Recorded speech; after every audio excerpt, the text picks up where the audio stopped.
Assalamualaikum and welcome to lecture 14 of marketing communication and advertising।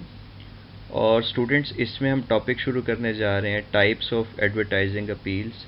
चूँकि ये एक lengthy topic है इसलिए इसको मैंने 6 पार्ट्स में डिवाइड किया है, यानी ये लेक्चर 14 से लेक्चर 19 तक चलेगा। So we are going to start lecture 14 types of advertising appeals part 1।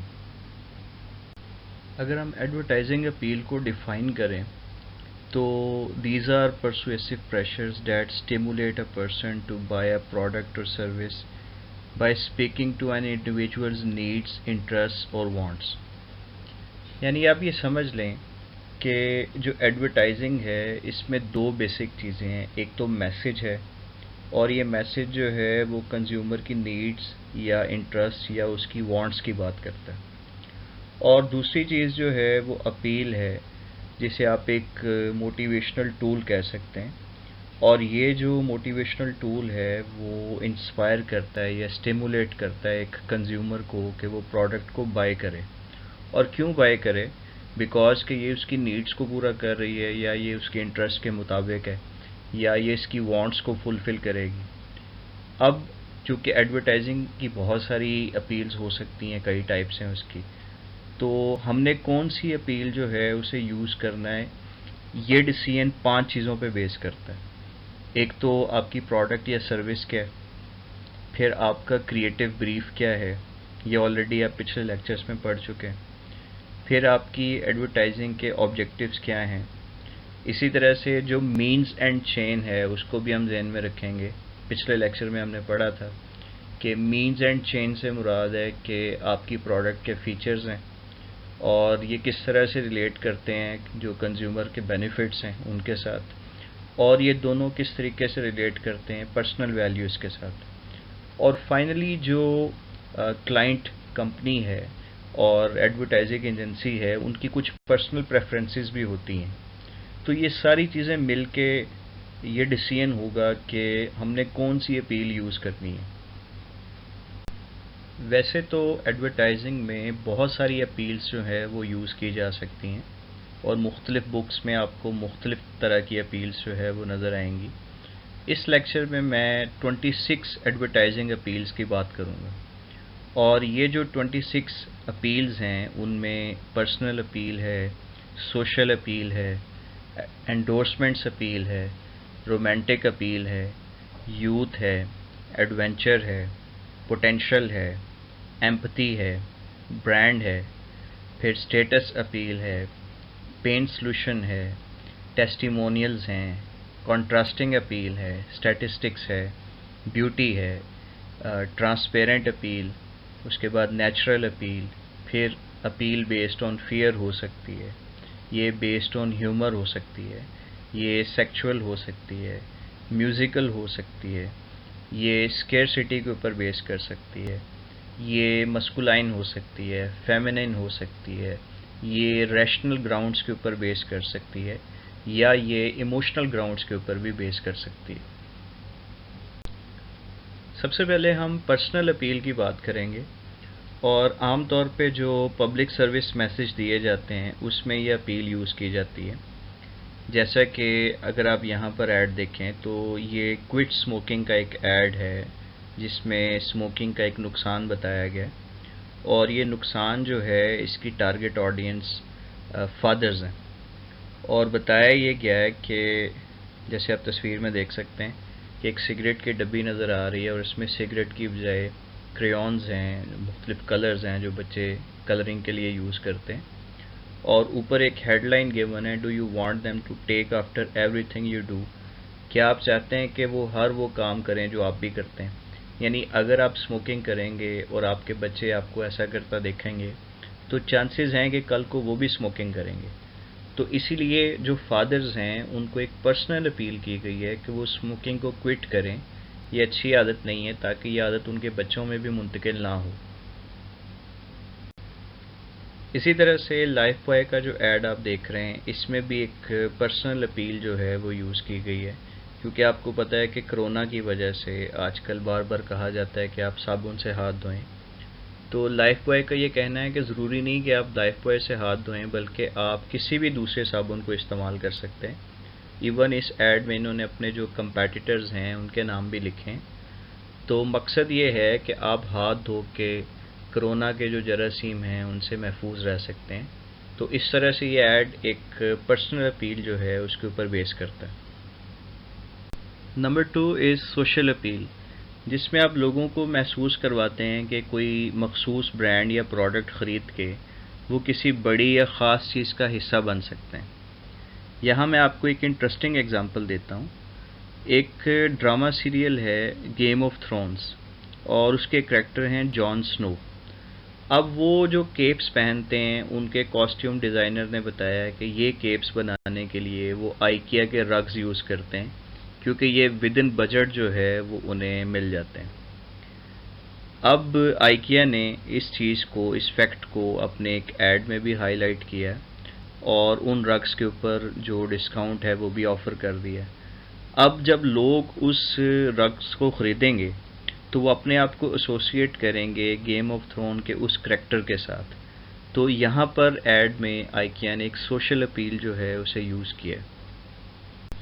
इसी तरह लेज़ के ऐड में जब ये दिखाया जाता है कि ये हम सबका फेवरेट है, तो बेसिकली एक बड़ी कम्युनिटी की बात की जाती है और एक सोशल अपील जो है वो दी जाती है कि अगर आप भी लेज़ खाएंगे तो आप उस बड़ी कम्युनिटी का एक हिस्सा बन जाएंगे जिसका फेवरेट लेज़ है।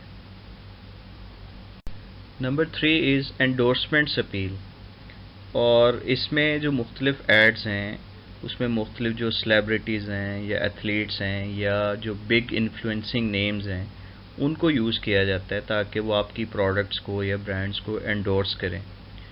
अब जब कंज्यूमर्स देखते हैं कि इतनी बड़े बड़े लोग, जिनमें सेलिब्रिटीज़ भी हैं, जिसमें हीरोज़ भी हैं, एक्टर्स भी हैं, एक्ट्रेसेस भी हैं, स्पोर्ट्स प्लेयर्स भी हैं और बड़े नाम हैं जो कि उन ब्रांड्स या प्रोडक्ट्स को यूज़ कर रहे हैं, तो वो ख़ुद ब खुद एक अट्रैक्शन फ़ील करते हैं उस ब्रांड या प्रोडक्ट में और वो उनको फिर ख़रीदना चाहते हैं।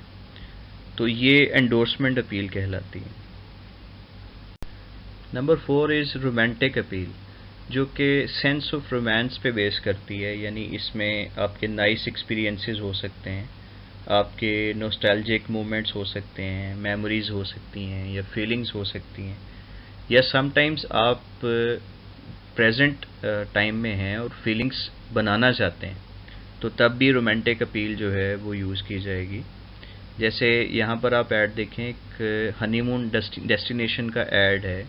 तो हनीमून जो है वो एक ऐसा टाइम होता है जिसके साथ आपकी मेमोरीज़ रिलेट कर सकते हैं आप। इसी तरह से राइट साइड पे एक कपल है जो कि किसी फ़ोटो एल्बम को देख रहे हैं और उसमें यकीनन वो प्लेजेंट मेमोरीज़ जो है वो रिकॉल कर रहे हैं।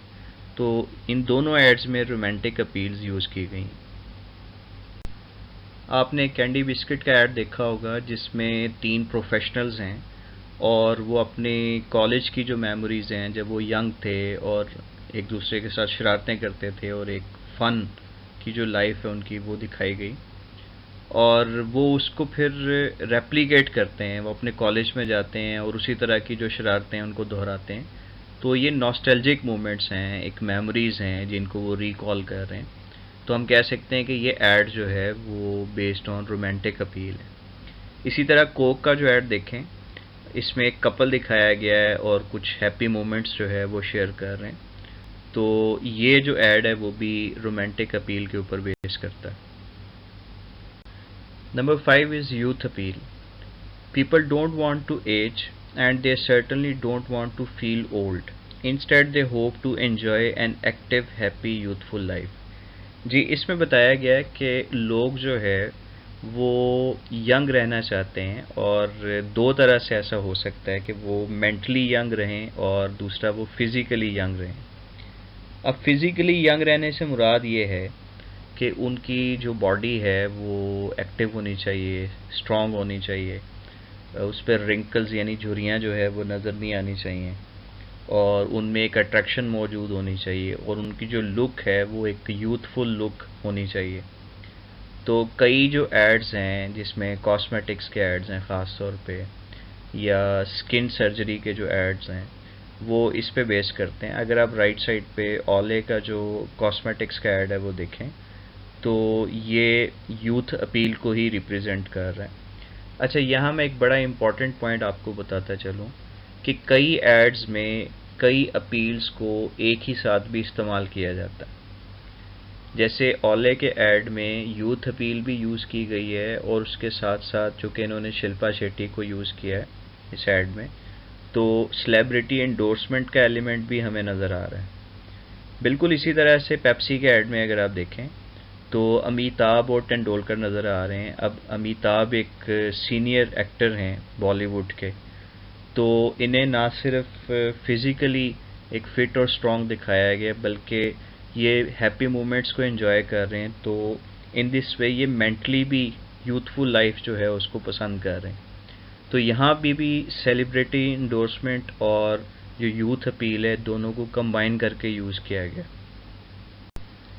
सिमिलरली आप देख सकते हैं हार्ले डेविडसन का ऐड है और इसी तरह से mental health for older people उसका ऐड है। दोनों में दिखाया गया है कि सीनियर सिटीजन्स हैं और मेंटली वो एक यूथफुल लाइफ जो है वो गुजारना चाहते हैं, तो उनका एक लाइफस्टाइल जो है वो शो किया गया।